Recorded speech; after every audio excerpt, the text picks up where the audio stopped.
This topic is called solving a quadratic equation by completing the square, and we're going to have decimal answers. So it looks like when they say decimal answers, I always want to see what am I going to be rounding to. In this case, it's 100th. So what we want to do is we want to make this trinomial a perfect square trinomial. So what I do is I write the first two terms, leave a space, and then subtract that 7 from both sides, okay?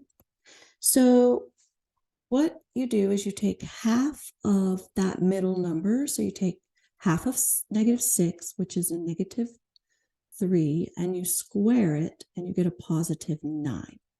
So because I added 3 squared, I have to do that over here.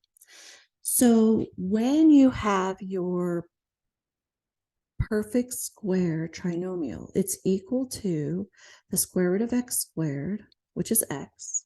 I almost put x squared, square root of 9, and then this middle, that'll be a minus right there. So we actually didn't, we did have to figure out what we were adding there to both sides.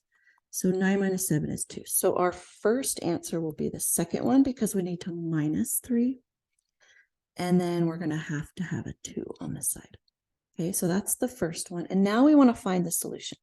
So when you have something squared and we want to find the answer to it, we need to take the square root of both sides, but we need the plus and minus square root of 2.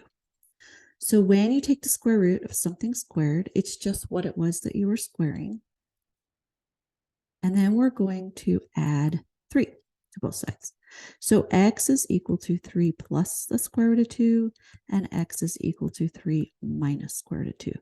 So because they want the decimal answers, we're going to have to actually find out what 3 plus, we'll have to round. 3 plus the square root of 2 is a positive, it's approximately 4.414, so 4.41.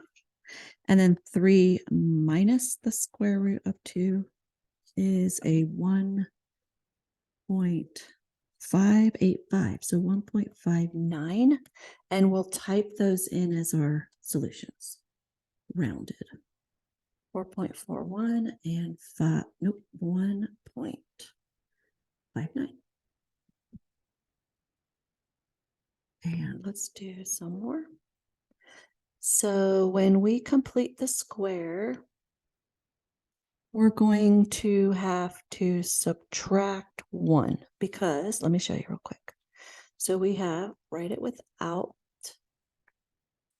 the last number. So we're going to add 5. We take half of the 2, which is -1, and then we square it. So this becomes x, that -1 squared. Because we added 1 here, we have to add 1 over here, and it's 6. So that's what we're going to type in here. We have x minus 1, and that's going to equal our 6.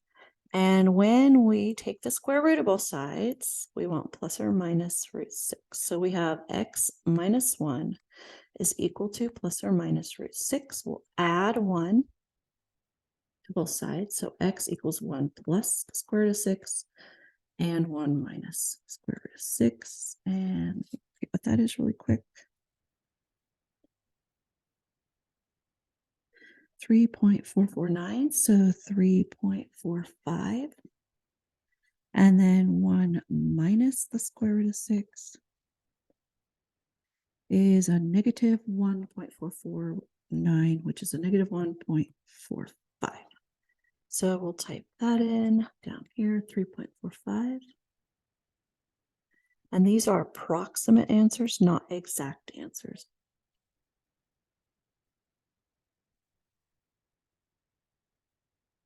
Okay, and that's the end of the lesson.